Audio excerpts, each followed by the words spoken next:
Hi friends, tasty ഫുഡ്സിൻ്റെ പുതിയൊരു വീഡിയോയിലേക്ക് എല്ലാ കൂട്ടുകാർക്കും സ്വാഗതം. ഇന്ന് നമുക്ക് പൈനാപ്പിൾ അച്ചാർ ഉണ്ടാക്കുന്നത് എങ്ങനെയെന്ന് നോക്കാം. പൈനാപ്പിൾ അച്ചാർ ഒരു പ്രാവശ്യം ഉണ്ടാക്കിയവർ പൈനാപ്പിൾ എപ്പോൾ കിട്ടിയാലും പിന്നെ അച്ചാറാക്കും. അത്രയും ടേസ്റ്റാണ് ഈ പൈനാപ്പിൾ അച്ചാറിന്. അപ്പോൾ നമുക്കിത് എങ്ങനെയാണ് ഉണ്ടാക്കുന്നത് എന്ന് നോക്കാം.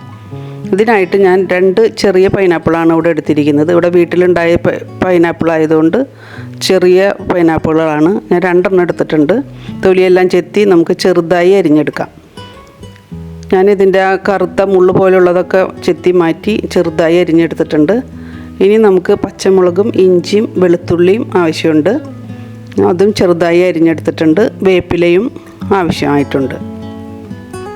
നമുക്കിനി ഇത് ഒരു പാൻ അടുപ്പിൽ വെച്ച് ആദ്യം എണ്ണ ഒഴിച്ച് നമുക്ക് കടുക് പൊട്ടിക്കാം.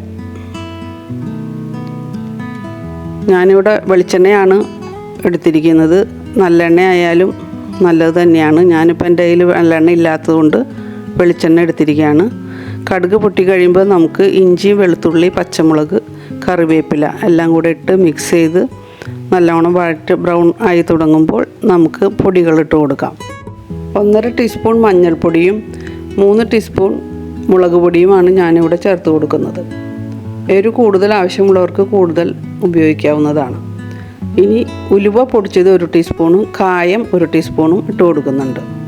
ഇനി നമുക്ക് ആവശ്യത്തിന് ഉപ്പിട്ട് കൊടുക്കാം. 2 ടീസ്പൂൺ ഉപ്പാണ് ഞാൻ ഇട്ടിരിക്കുന്നത്. പിന്നീട് നമുക്ക് നോക്കിയിട്ട് വീണ്ടും ആവശ്യത്തിന് ഇട്ട് കൊടുക്കാം.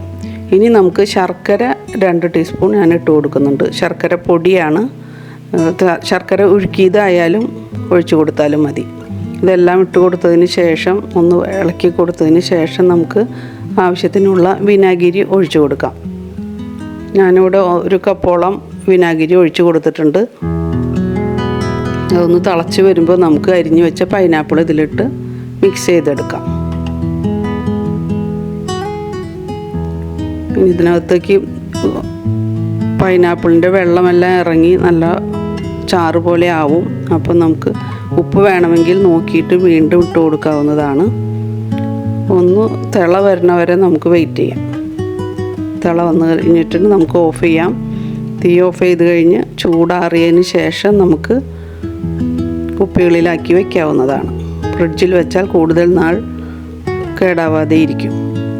അടിപൊളി ടേസ്റ്റാണ്. അപ്പോൾ എല്ലാവരും ഒന്ന് ട്രൈ ചെയ്ത് നോക്കണേ. നിങ്ങളുടെ അഭിപ്രായങ്ങൾ കമൻറ്റിൽ അറിയിക്കണേ. ചാനൽ സബ്സ്ക്രൈബ് ചെയ്യാതെ കാണുന്നവരൊന്ന് സബ്സ്ക്രൈബ് ചെയ്യണേ. ലൈക്ക് ചെയ്തും കമൻറ്റ് ചെയ്തും പ്രോത്സാഹിപ്പിക്കണേ. ഇപ്പം നമ്മളുടെ പൈനാപ്പിൾ അച്ചാർ വളരെ ടേസ്റ്റാണ്. എല്ലാവരും ഒന്ന് ട്രൈ ചെയ്ത് നോക്കണേ. അപ്പോൾ ഇത്രയേ ഉള്ളൂ ഇന്നത്തെ വീഡിയോ. നമുക്ക് പുതിയൊരു വീഡിയോ ആയിട്ട് വീണ്ടും കാണാം. Thank you for watching. By.